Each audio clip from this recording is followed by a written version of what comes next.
Hi and welcome to Luminize Foundation. आज day 59 का answer जो है that is sanitation for all पे फोकस्ड है। रिसेंटली एक एडिटोरियल आया था हिंदू में बहुत अच्छा, जिसमें सैनिटेशन की क्या इंपॉर्टेंस है और टाइप ऑफ सैनिटेशन सिस्टम कौन कौन से होते हैं जो हमारी सोसाइटी के जो हेल्थ एंड वेलबींग है उसको और इम्प्रूव कर सकते हैं, क्योंकि cleanliness is the first most important component of any good society, जो सोसाइटी को आगे प्रोग्रेस करने के लिए सबसे ज़रूरी होती है, B it physically, B it mentally, B it economically. Her aspect में कहीं ना कहीं क्लीनलीनेस से रिलेटेड ही सारी चीज़ें इमर्ज होती हैं।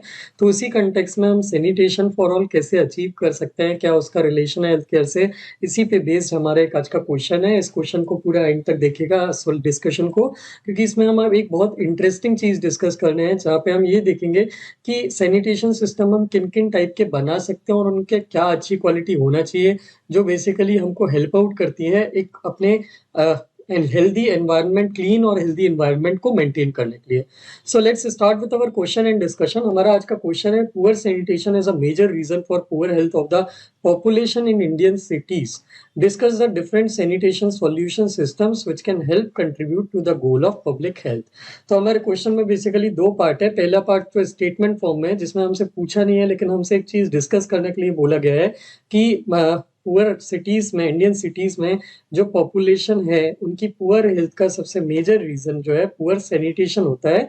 और इसी कंटेक्स्ट में हमको यहाँ पे डिस्कस करना है कि पब्लिक हेल्थ के गोल को अचीव करने के लिए कौन कौन से डिफरेंट सैनिटेशन सॉल्यूशन सिस्टम है जो हम बेसिकली अगर प्रॉपरली सिस्टमेटिक तरीके से प्लान करके यूज करें और लगाएं और इम्प्लीमेंट करें, तो हमारी सोसाइटी जो है, हमारी सिटीज जो है, they can be more clean. तो ये हमारे क्वेश्चन के पार्ट है। हमारे क्वेश्चन के आंसर में हम हमेशा intro body conclusion format follow करेंगे। इंट्रो में हम क्या इंपॉर्टेंस है सैनिटेशन का यूएन के अकॉर्डिंगली, वो चीज डिस्कस करने की कोशिश करेंगे। बॉडी पार्ट में हम दो पार्ट में अपने आंसर को डिस्कस करेंगे जो हमारे क्वेश्चन के मेन फोकस हैं। फर्स्ट पार्ट में हम डिस्कस करेंगे कि क्या मतलब सैनिटेशन का हेल्थ से क्या रिलेशन है, और सैनिटेशन कैसे सोशो इकोनॉमिक डेवलपमेंट में हेल्प करती है, लोगों की सोशल इकोनॉमिक इंडिकेटर्स, सोशल और इकोनॉमिक इंडिकेटर्स उनके जो लाइफ स्टाइल है उसको कैसे डिटरमाइन करने में हेल्प करती है सैनिटेशन। ये चीज हम डिस्कस करने की कोशिश करेंगे। दूसरे पार्ट में हम अपने क्वेश्चन का जो सेकंड पार्ट है उसके आंसर को डिस्कस करने की कोशिश करेंगे कि इन चीजों को डील करने के लिए, अच्छी हेल्थ और अच्छी सोशियो इकोनॉमिक स्टेटस इंश्योर करने के लिए अपने सिटीजन्स के लिए कौन कौन से टाइप के डिफरेंट सैनिटेशन सिस्टम होते हैं या सैनिटेशन सिस्टम डिवाइस किए जा सकते हैं जो बेसिकली हमको हेल्प करेंगे क्लीनलीनेस प्रॉपर रखने में। And then we'll move on to conclusion, जहाँ पे हम डिस्कस करेंगे कि कैसे सैनिटेशन की इंपॉर्टेंस को, इन सारी चीजों को देखते हुए हमारे लिए basically clean sanitation system follow करना जरूरी है। सो let's start with our answer. Answer में इंट्रो में हम डिस्कस करेंगे कि safe and clean drinking water और सैनिटेशन जो होता है ये यूएन ने, जैसे फॉर एग्जांपल हम यहाँ पे स्टार्ट कर सकते हैं यूएन जनरल असेंबली की डिक्लेरेशन से, कि जहाँ पे यूएन जनरल असेंबली ने 2010 में ये रिकॉग्नाइज किया था और डिक्लेयर किया था कि एक पर्सन के लिए सेफ और क्लीन ड्रिंकिंग वाटर और सैनिटेशन फैसिलिटीज उसकी एक पर्सनल प्रेफरेंस का एक क्वेश्चन नहीं है, वो एक उसका ह्यूमन राइट है। अगर आप गवर्नमेंट उनको वो चीज नहीं प्रोवाइड करा पा रही तो एक तरह से लोगों के ह्यूमन राइट्स का वायलेशन कर रही है। तो इस इंडियन सिटीज में ये हमने देखा है कि जैसे जैसे हमारी पॉपुलेशन बढ़ रही है, अर्बन डेंसिटी बढ़ रही है, वैसे वैसे पुअर वॉश सर्विसेज है। वॉश सर्विसेज का मतलब वाटर, सैनिटेशन और हाइजीन की कंडीशंस जो हैं बहुत खराब हैं। इससे बहुत ज़्यादा इन्फेक्शंस के, एपिडेमिक के, पेंडेमिक के और डिसीजेस के स्प्रेड होने के चांसेस बहुत ज़्यादा बढ़ जाते हैं, और उनके कॉम्प्रोमाइज होने की, लोगों की हेल्थ कॉम्प्रोमाइज होने के बहुत ज़्यादा चांसेस बढ़ जाते हैं। यूएन के अकॉर्डिंग एस्टिमेटेड, डब्ल्यूएचओ के अकॉर्डिंग एन एस्टिमेटेड 4 लाख बच्चे हैं जिनकी हर साल डिसीजेस के कारण डेथ होती है, जैसे कि कॉलरा, डिसेंट्री और स्टंटेड ग्रोथ, जो मतलब ग्रोथ नहीं होती पुअर सैनिटेशन के कारण, उनके कारण। तो ये डिसीजेस, ये सारी डिसीजेस वो हैं जो पुअर हाइजीन या पुअर सैनिटेशन के कारण होती हैं। तो poor hygiene is one of the major factor जो बच्चों की डेथ का रीजन बनती है। 4 लाख बच्चे हर साल बेसिकली उनकी डेथ होती है just because sanitation facilities are poor. तो हमने स्वच्छ भारत मिशन के अंदर में काफी सारी प्रोग्रेस करी है। टॉयलेट्स का कन्वर्जन्स जो है, कवरेज जो है वो बहुत ज़्यादा अचीव कर लिया है। 99% जो विलेजेस हैं एंड अर्बन एरियाज हैं वो अब टॉयलेट्स के इंफ्रास्ट्रक्चर के कवरेज में आते हैं, लेकिन स्टिल कई फैमिलीज हैं जो उन फैसिलिटीज़ को एक्सेस नहीं कर पाती। आइदर द रीज़न बीइंग, या तो फिजिकली वो इनएक्सेसिबल है या तो फिजिकली एक्सेसिबल है भी तो वो क्लीन फैसिलिटीज़ नहीं है, बहुत ही अनहाइजीनिक फैसिलिटीज़ हैं, वहाँ पे मेंटेनेंस प्रॉपर नहीं किया जाता, या फिर बहुत ज़्यादा डाइलेपिटेटेड कंडीशन में हो गई, मतलब टूटी-फूटी कंडीशन में हो गई हैं, जिसके कारण वो यूज़ेबल नहीं रह गई हैं। तो टॉयलेट कहने के लिए तो दिखती है, लेकिन यूज़ेबल नहीं होती। तो ये हमारा इंट्रो पार्ट था। बॉडी पार्ट में हम बेसिकली डिस्कस करेंगे कि सैनिटेशन का हेल्थ से क्या रिलेशन है। तो सबसे पहले रिलेशन तो आपको पता है, कई सारी डिसीजेज हैं वो पुअर सैनिटेशन के कारण ही होती हैं, जैसे cholera, diarrhoea, dysentery, hepatitis, typhoid, polio, और बच्चों में ग्रोथ नहीं हो पाती। ये ग्रोथ का प्रिवेंशन होता है due to the water borne and poor hygiene related diseases के कारण। सोशियो इकोनॉमिक इम्पैक्ट क्या आता है, लोगों की ह्यूमन वेलबींग और सोशल एंड इकोनॉमिक डेवलपमेंट भी पुअर सैनिटेशन के कारण रुक जाता है, क्योंकि अनहाइजीनिक प्लेसेस पे जनरली जो मेंटल और जो नेगेटिव जो सोसाइटल वैल्यूज होती हैं वो बहुत ज़्यादा स्प्रेड होती हैं, जैसे कि एंग्जाइटी बहुत ही कॉमन होती है अनहाइजीनिक प्लेसेस पे लोगों के बीच में देखना। सेक्सुअल असॉल्ट की रिस्क बहुत हाई होती है, क्योंकि लोग वहाँ पे क्राउडेड नहीं होते अनहाइजीनिक फैसिलिटीज़ या अनहाइजीनिक प्लेसेस पे। बेसिकली लोग अवॉइड करते हैं वहाँ से पास होना, तो due to economic security reason या फिजिकल अनक्लीनलीनेस, वहाँ पे बेसिकली कम क्राउड के कारण सेक्सुअल असॉल्ट के केसेस की रिस्क बढ़ जाती है, और एजुकेशनल अपॉर्चुनिटीज इन एरियाज में बच्चों की या लोगों की जो है वो चांसेस उसके रिड्यूस हो जाते हैं, क्योंकि लोगों के बेसिकली पूरे के पूरे खर्चे उनकी हेल्थ मेंटेन करने में ही चले जाते हैं, जिससे वो एजुकेशन पे बहुत ज़्यादा स्पेंडिंग नहीं कर पाते। तीसरा, मेल न्यूट्रिशन। मेल न्यूट्रिशन एक सबसे इंपॉर्टेंट पॉइंट है। पुअर सैनिटेशन एंड हाइजीन के कारण जो सबसे कॉमन चीज़ देखी जाती है वो ये होती है कि बच्चों में मेल न्यूट्रिशन देखने के लिए मिलता है। ये पूरी की पूरी साइकिल है। पुअर सैनिटेशन के कारण बच्चों में रिपीटेड इन्फेक्शन होते हैं, और रिपीटेड इन्फेक्शन के कारण उनकी बॉडी में जो न्यूट्रिशन एब्जॉर्ब करने की कैपेसिटी है वो न्यूट्रिशन एब्जॉर्ब नहीं हो पाता, और उस कारण से वो मलनरिश्ड रह जाते हैं, और मलनरिश्ड रहने के कारण उनको कोई अच्छी जॉब या इकोनॉमिक अपॉर्चुनिटी नहीं मिलती, और रिपीटेडली बीमार होने के कारण वो एजुकेशन भी अच्छे से परस्यू नहीं कर पाते, जिससे वो पुअर पॉवर्टी में बने रहते हैं, और पॉवर्टी में बने रहने के कारण वो ऐसी जगह पे ही अपने आप को रहते हैं, या ऐसी जगह में ही उनको रहना पड़ता है जहाँ पे सैनिटेशन फैसिलिटीज बहुत पुअर है। तो ओपन डेफिकेशन एक विशियस साइकिल बनाता है डिसीज और पॉवर्टी की, जैसा कि मैंने आपको बताया, क्योंकि इससे बच्चों में डाइजेस्टिव सिस्टम में न्यूट्रिएंट्स को एब्जॉर्ब करने की कैपेसिटी 1/3 तक रिड्यूस हो जाती है। जिन कंट्रीज में ओपन डेफिकेशन बहुत वाइड स्प्रेड है, वहाँ पे बच्चों में सबसे ज़्यादा डेथ देखने के लिए भी मिली है अंडर 5 ईयर्स ऑफ एज, और सबसे ज़्यादा बच्चों में मेल न्यूट्रिशन और पॉवर्टी भी वहीं देखने के लिए मिलती है। देन इसके बाद इम्पैक्ट ऑन लाइवलीहुड, क्योंकि पुअर सैनिटेशन और फैसिलिटीज में रहने वाले, पुअर हाइजीनिक फैसिलिटीज या एरियाज में रहने वाले लोग फ्रीक्वेंटली बीमार पड़ते हैं, तो वहाँ पे उन लोगों में फ्रीक्वेंटली उनको जॉब से ब्रेक लेना पड़ता है, जिससे उनकी इकोनॉमिक इनकम का लॉस होता है। और similarly at the same time places unhygienic होने से टूरिस्ट उन प्लेसेस को विजिट करना पसंद नहीं करते, जिससे वहाँ पे लोकल टूरिस्ट की जो लाइवलीहुड का पोटेंशियल है उसका भी लॉस होता है।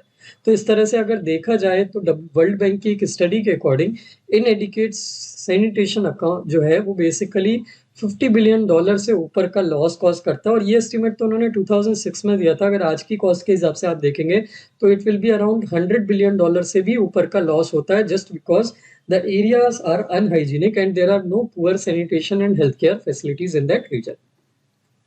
देन इसके बाद आता है demographic dividend. India demographic dividend के फेज से जा रहा है, मतलब हमारे यहाँ यंग पॉपुलेशन बहुत हाई नंबर में है, लेकिन ये यंग पॉपुलेशन हाई नंबर होने के बाद भी हम उसका फायदा नहीं उठा पा रहे, क्योंकि हम अपने यंगस्टर्स की हेल्थ को इम्प्रूव करने के लिए काम नहीं कर पा रहे। तो ये डेमोग्राफिक डिविडेंड हो जाता है। तो ये रिलेशन है कि सैनिटेशन और हेल्थ केयर के बीच में क्या रिलेशन होता है, ये हमने देख लिया। अब हम देख लेते हैं इंडिया का सैनिटेशन में फेलियर किस कारण से हो रहा है, क्यों, क्या कारण है जिसके कारण हम सैनिटेशन की एडिक्वेट फैसिलिटी नहीं बना पा रहे। एक तो हमारे यहाँ अर्बन एरियाज पे फोकस कम है, हमारी गवर्नमेंट का रूरल एरियाज पे फोकस ज़्यादा है, लेकिन हमने एक फैक्ट बहुत कन्वीनियंटली इग्नोर करा है, वो ये कि 46% इंडिया का जो बेसिकली ओपन डेफिकेशन आता है और पुअर सैनिटेशन का सोर्स आता है वो अर्बन एरियाज में ओरिजिनेट होता है। सो इसका मतलब ये है कि रूरल एरियाज अकेले एरियाज नहीं है जहाँ पे अनहाइजीनिक फैसिलिटीज हैं या फिर प्रॉपर इंफ्रास्ट्रक्चर नहीं है हाइजीन को मेंटेन करने का और सैनिटेशन को मेंटेन करने का। Urban area is equally suffering from that facilities, lack of facilities. Similarly population rise is another challenge. हमारे लिए बहुत डिफिकल्ट हो गया है कि हम लोगों को मैनेज कर पाए, इतने सारे लोगों का, और उनका जो वेस्टेज है उनको मैनेज कर पाए। तो population increase, rising income and industrial growth भी जो है ये पुअर सैनिटेशन के लिए रिस्पॉन्सिबल है। अर्बन स्लम्स, इतना ज़्यादा अर्बन एरियाज में पॉपुलेशन का माइग्रेशन हो रहा है कि इतनी पॉपुलेशन को अर्बन एरियाज़ के पास इतनी एरिया और सफिशिएंट स्पेस नहीं है कि वो उनको बेसिकली एब्ज़ॉर्ब कर पाएँ जिस रेट पे अर्बनाइज़ेशन हो रहा है। उसके कारण लोगों को अर्बन एरियाज़ में जब वो जाते हैं काम करने के लिए, तो उनको स्लम्स में रहना होता है जहाँ पे सैनिटेशन की फैसिलिटीज़ प्रॉपर ना होने के कारण अनहाइजीनिक एरियाज़ के जो नंबर है वो इंक्रीज़ हो रहे हैं। जैसे 2011 सेंसस के अकॉर्डिंग अर्बन एरियाज़ में हमारी 31% पॉपुलेशन थी, 2017 में बढ़ के वो 34% हो गई है and right now it is somewhere around 37%। तो जैसे-जैसे अर्बनाइज़ेशन बढ़ रहा है, वैसे-वैसे हमारी इंफ्रास्ट्रक्चर कैपेबिलिटी नहीं बढ़ रही कि हम हाइजीन को मेंटेन कर पाएँ और लोगों की जो प्रॉब्लम्स हैं, लोगों के जो वेस्ट जनरेशन है, उसको हम बेसिकली क्लियर कर पाएँ। द थर्ड इज़ हमारे यहाँ एफिशिएंट और इफेक्टिव मॉनिटरिंग का एक लैक है सिस्टम का। म्युनिसिपल बॉडीज़ और उनके जो फंड हैं, वो कैसे काम कर रही हैं, कितना करप्शन हो रहा है, फंड का यूज़ प्रॉपर्ली हो रहा है कि नहीं, उसको मॉनिटर करने के लिए कोई भी एक सुपरवाइजिंग एजेंसी नहीं है, जिसके कारण हाई अमाउंट ऑफ करप्शन के कारण फंड्स का प्रॉपर यूटिलाइज़ेशन नहीं होता और जो जितना इंफ्रास्ट्रक्चर बनना चाहिए, वो इंफ्रास्ट्रक्चर नहीं बनता। Then fourth top down approach, ये जितनी भी म्युनिसिपैलिटी की या जितनी भी अर्बन एरियाज़ में प्लानिंग होती है, वो पूरी की पूरी प्लानिंग लोकल इन्वॉल्वमेंट या लोकल वार्ड्स जो होते हैं, उनको इन्वॉल्व करे बिना होती है, जिसके कारण टॉप डाउन अप्रोच के कारण हर जगह एक यूनिफ़ॉर्म टाइप की पॉलिसी लगाई जाती है, जबकि एक सिटी में कई टाइप के एरिया होते हैं और हर एरिया का अपना सैनिटेशन सिस्टम का एक नीड होता है कि वहाँ पे किस टाइप का सिस्टम लगाया जाना चाहिए सो दैट वेस्ट प्रॉपर्ली जो है फ्लो होके बाहर निकल सके।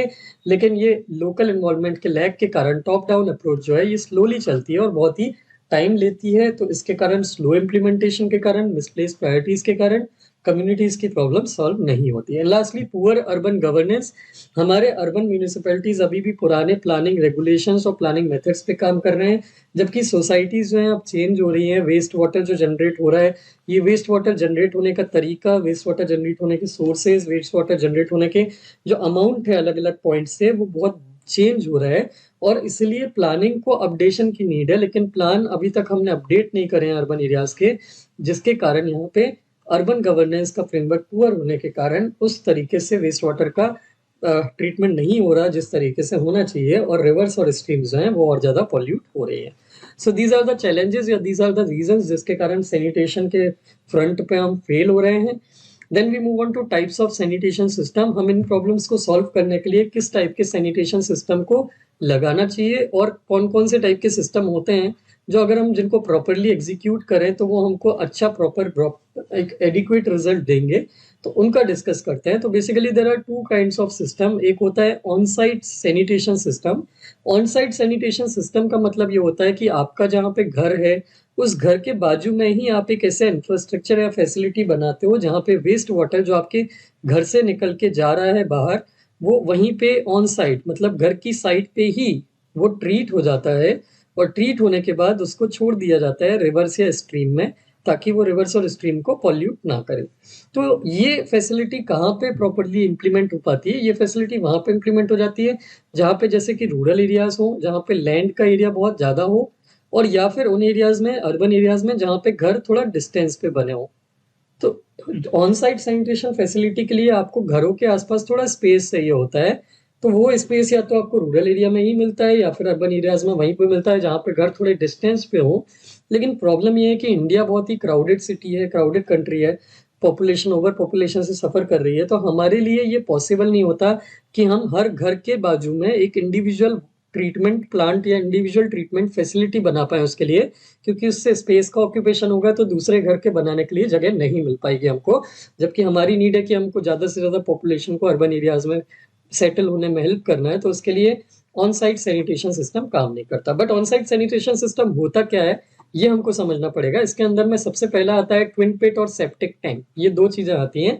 ट्विन पिट सिस्टम जो होता है ये रूरल एरियाज़ के लिए होता है। इसमें क्या होता है कि जैसे ये जो टॉयलेट है, ये जो टॉयलेट सिस्टम है, यहाँ से एक बेसिकली 2 टैंक कनेक्ट होते हैं। तो ये बेसिकली जैसे मान लीजिए आपका बाथरूम है, ये टॉयलेट है, लैट्रिन सिस्टम है, यहाँ से एक पाइप निकल के जाएगा। ये पाइप 2 पार्ट में डिवाइड होगा, एक वाई के शेप में और दोनों ही एक-एक चैम्बर से कनेक्ट होंगे। और ये चैम्बर से कनेक्ट होने के बाद ये पाइप, ये जो टैंक होता है, ये टैंक में बीच-बीच में होल होते हैं, हनीकॉम्ब पैटर्न होता है। तो जब ये वेस्ट निकल के आता है यहाँ से तो एक टाइम पे एक ही पाइप जो है ओपन रहता है, दूसरा क्लोज़ रहता है। तो ये पूरा का पूरा वेस्ट निकल के यहाँ पे आएगा और टैंक 1 में फिल होगा।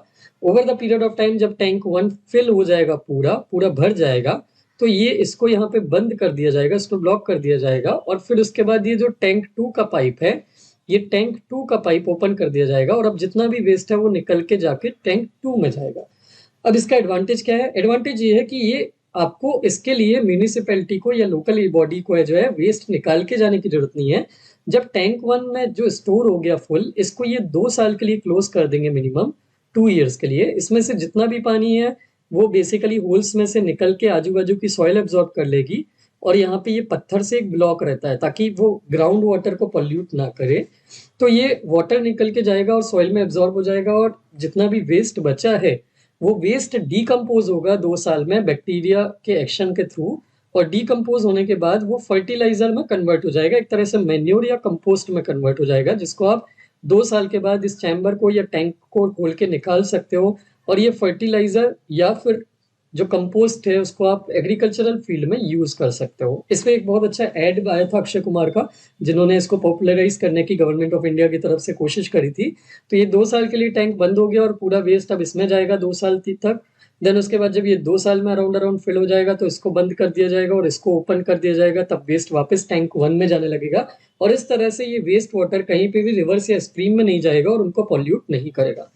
ये ट्विन पिट सिस्टम है, ये गांव में लगाना पॉसिबल है क्योंकि इसके लिए आपको एक जब बड़ी सी थोड़ी सी घर के आसपास में जमीन चाहिए होती है जहां पे आप टैंक बना सको, जो कि अर्बन एरियाज में पॉसिबल नहीं होती। अर्बन एरियाज में सेप्टिक टैंक अप्रोच ली जा सकती है। सेप्टिक टैंक का सिस्टम कैसे काम करता है? एक घर के पास में आपका ये जो घर है, ये घर से जितने भी आउटलेट हैं वेस्ट वाटर के, जैसे आपका वॉश बेसिन हो गया, किचन हो गया, देन उसके बाद आपके ये जो बाथरूम हो गया, ये सब से पाइप निकल के आते हैं और ये पाइप एक कॉमन पाइप में मिलते हैं और ये पाइप निकल के जाता है और घर के बाहर एक टैंक बना होता है जिसको बोलते हैं सेप्टिक टैंक। ये सेप्टिक टैंक में क्या होता है, नीचे की तरफ वेस्ट वाटर में जितने भी सॉलिड्स हैं वो जम जाते हैं। ये एक इनलेट पाइप से, ये जो कॉमन इनलेट पाइप था, ये इनलेट पाइप है, ये इनलेट पाइप से ये सेप्टिक टैंक में पूरा का पूरा वेस्ट जाता है। ये 3 पार्ट में सेपरेट हो जाता है। सबसे नीचे सॉलिड जमा हो जाते हैं, बीच में एफ्लुएंट मतलब जो वाटर बचता है वो हो जाता है, और जो ऑयल और ग्रीस होता है वेस्ट में वो ऊपर की तरफ तैरने लगता है। इन तीनों का सेपरेशन के बाद ये जो इफ्लुएंट वाटर है ये एक आउटलेट पाइप से निकल के जाता है और आउटलेट पॉइंट से पाइप से निकल के एक कॉमन सीवेज ट्रीटमेंट प्लांट जो होता है एरिया का, उस कॉमन सीवेज ट्रीटमेंट प्लांट में जाता है जहाँ पे उस वाटर को ट्रीट किया जाता है प्यूरिफाई करने के लिए। एंड देन उसको जब तक अप टिल 60 to 70% उसमें से पॉल्यूशन कम ना हो जाए, उस वेस्ट वाटर से उसका ट्रीटमेंट ना हो जाए, तब तक उसको रिवर और स्ट्रीम में नहीं छोड़ा जाता। 60 to 70% प्यूरिफाई होने के बाद उसको रिवर या स्ट्रीम में छोड़ दिया जाता है। देन उसके बाद आता है अर्बन सीवर सिस्टम। अब जहाँ पे ये सेप्टिक टैंक या ट्विन पिट सिस्टम लगाने की पॉसिबिलिटी नहीं है क्योंकि जगह नहीं है, 2 घर एकदम चिपके चिपके बने हुए हैं पास पास में, तो सेप्टिक टैंक बनाने की या ट्विन पिट सिस्टम बनाने की पॉसिबिलिटी नहीं है।